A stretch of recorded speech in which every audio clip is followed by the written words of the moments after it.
जय श्री महाकाल। कैसे हैं आप लोग? तो स्वस्थ होंगे आप लोग।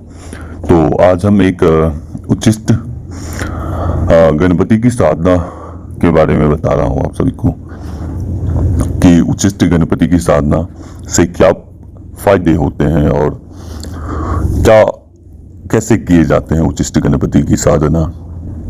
यह उच्चिष्ट गणपति की साधना जो व्यक्ति करता है उसके सुख, सौभाग्य, आरोग्य की प्राप्ति होती है, धन संपदा आदि की प्राप्ति होती है, उसके जिंदगी में परिवर्तन आना शुरू हो जाते हैं। यह उच्चिष्ट गणपति की साधना करने के बाद से आपके कोई भी कार्य विघ्न आते हैं या विघ्न पूर्वक संपन्न होते हैं, या आपके बहुत दिनों से कार्य आपके संपन्न नहीं हुए हैं, अनेकों कार्य आपके पेंडिंग में पड़े हुए हैं, तो ये बनना आरंभ हो जाते हैं उच्चिष्ट गणपति की साधना करने के बाद से।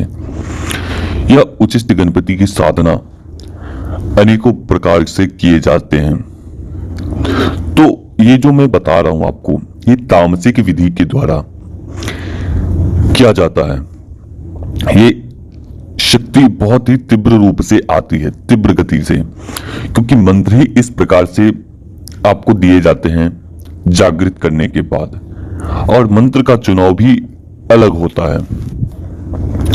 मंत्र बहुत ही छोटा है, इसे आप जो साधक करना चाहते हैं वो हमारे व्हाट्सएप से जुड़कर आप इस साधना को हमारे द्वारा ले सकते हैं और हमारे संरक्षण में, हमारी मार्गदर्शन में आप कर सकते हैं इस साधना को संपन्न। तो करना क्या होता है, इसमें चाहिए होंगे उड़द लेना है आपको कुछ, और उसे थोड़ी सी घी में डालकर थोड़ी सी तिल लेनी है, उड़द लेने हैं, और आपको कुछ बतासे लेने हैं। बतासे जो मीठा वाला वो होता है मिठाई, बतासे चीनी से बने होते हैं बतासे, तो वो आपको लेने हैं। इसे आपको एक बर्तन में इकट्ठा करना है और उसे सब कुछ मिक्स करके उसे मिला लेना है। मिलाने के बाद एक ऐसा स्थान चुनना है, एक ऐसा स्थान जहां पे कोई व्यक्ति आता जाता ना हो, बहुत कम आबादी वाला क्षेत्र हो।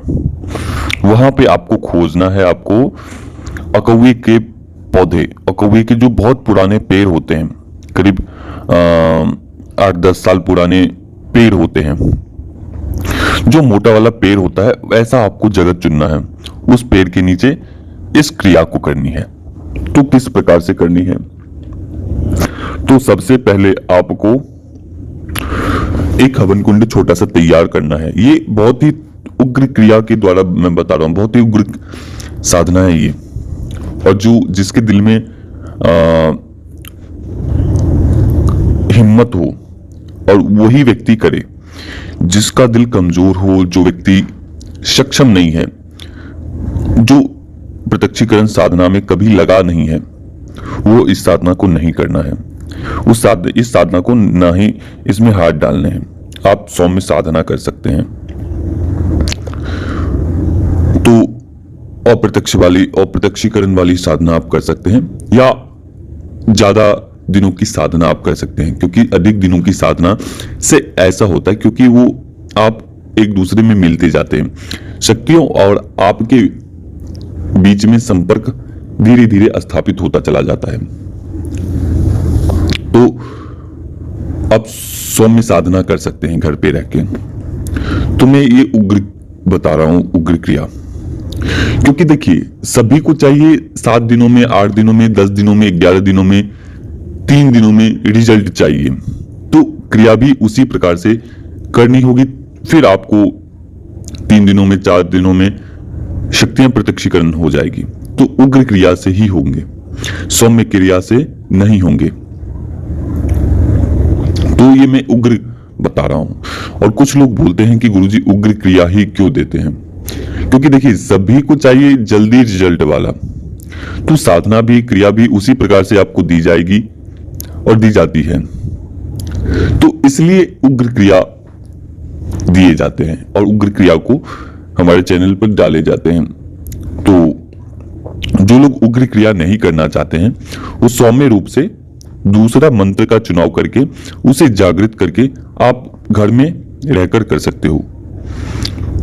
तो ये उच्चिष्ट गणपति की साधना है, बहुत ताकतवर है साधना। जब आप करोगे फिर आपको ये पता चलेगा कि कितनी ताकत है इस उच्चिष्ट गणपति साधना में, बहुत ताकतवर है।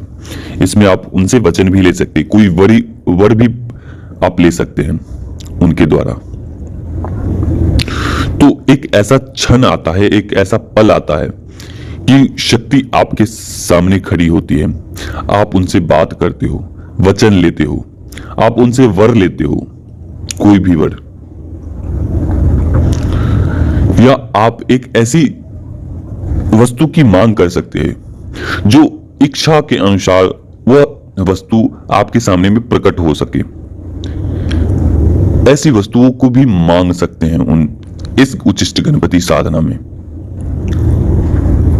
तो किस प्रकार से करनी है? सबसे पहले उस जगह का चुनाव करना है। चुनाव करने के बाद एक छोटा सा हवन कुंड तैयार करना है। आपको पान, सुपारी, एक नारियल, ये सब ले जाने हैं। प्लस आपको जो मैंने बताए हैं उड़द, तिल और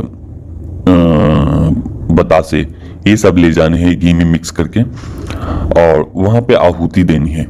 आहुति लगातार आपको करीब 7 दिनों तक उनकी आहुति देनी है। मंत्र केवल आपको आहुति देनी है, जप वगैरह कुछ भी नहीं करना होगा, केवल आपको आहुति देनी है। वहां पे मात्र और मात्र आपको 8 से 10 माला, आपको 11 माला आप दे सकते हैं आहुति।